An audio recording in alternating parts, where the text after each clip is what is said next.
கொரிந்தியருக்கு எழுதிய முதல் திருமுகம். அதிகாரம் 9.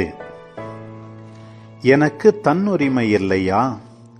நானும் ஒரு திருத்தூதன் அல்லவா? நம் ஆண்டவர் இயேசுவை நான் காணவில்லையா?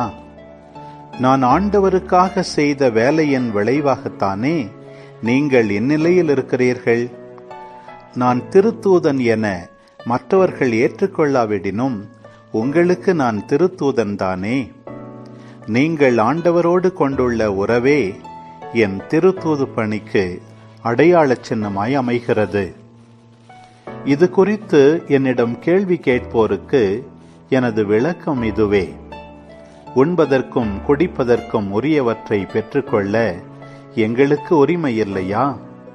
மற்ற திருத்தூதரும் ஆண்டவருடைய சகோதரரும் கேபாவும் செய்வது போல நம்பிக்கை கொண்டுள்ள மனைவியரை எங்களோடு அழைத்துச் செல்ல எங்களுக்கு உரிமை இல்லையா? பிழைப்புக்காக உழைக்காமல் இருக்க எனக்கும் பர்னபாவுக்கும் மட்டும்தான் உரிமை இல்லையா? யாராவது எப்போதாவது ஊதியமின்றி படை வீரராக பணியாற்றுவாரா? திராட்சை தோட்டம் போட்ட யாராவது அதன் பழங்களை உண்ணாதிருப்பாரா? மந்தையை மேய்க்கும் ஆயர் அதன் பாலை அருந்தாதிருப்பாரா? மனித வழக்கத்தை மட்டும் வைத்து நான் இதை சொல்லவில்லை. திருச்சட்டமும் இதையே சொல்லவில்லையா?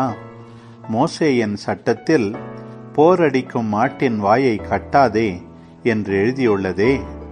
மாடுகளை பற்றிய கவலையினால் கடவுள் இதை சொல்கிறாரா?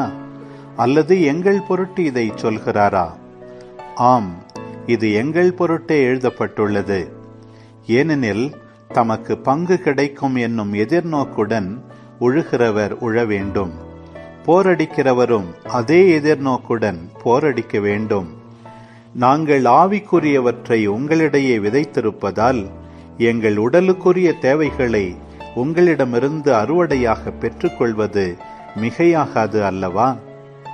உங்களிடம் பங்கு பெற மற்றவர்களுக்கு உரிமை இருந்தால் எங்களுக்கு அதைவிட அதிக உரிமை இல்லையா? அப்படியிருந்தும் கூட நாங்கள் இந்த உரிமையை பயன்படுத்திக் கொள்ளவில்லை.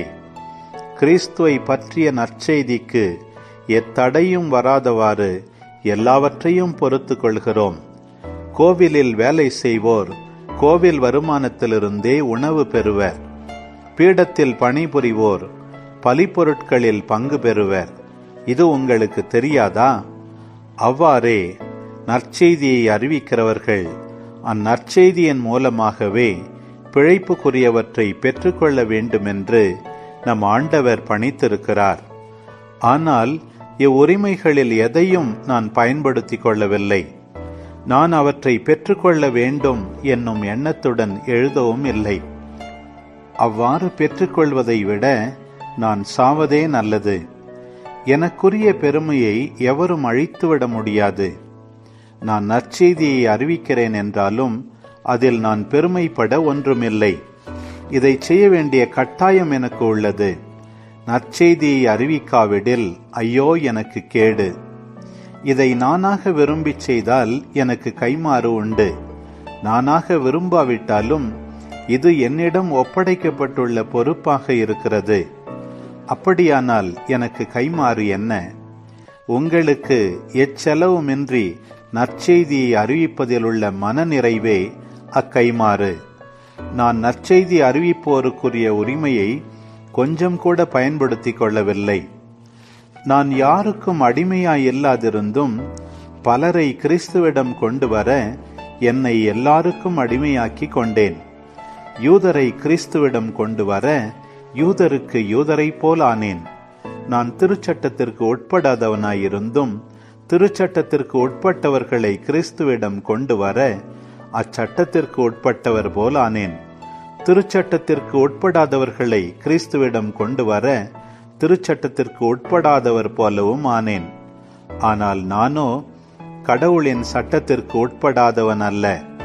ஏனெனில் நான் கிறிஸ்துவின் சட்டத்திற்கு உட்பட்டவன். வலுவற்றவர்களை கிறிஸ்துவிடம் கொண்டு வர வலுவற்றவர்களுக்கு வலுவற்றவனானேன். எப்படியாவது ஒரு சிலரை ஏனும் மீட்கும்படி நான் எல்லாருக்கும் எல்லாமானேன். நற்செய்தியால் வரும் ஆசியில் பங்கு பெற வேண்டி நற்செய்திக்காக எல்லாவற்றையும் செய்கிறேன். பந்தயத்திடலில் ஓட வந்திருப்போர் பலர் ஓடினாலும் பரிசு பெறுபவர் ஒருவரே. இது உங்களுக்கு தெரியாதா? எனவே பரிசு பெறுவதற்காகவே நீங்களும் ஓடுங்கள்.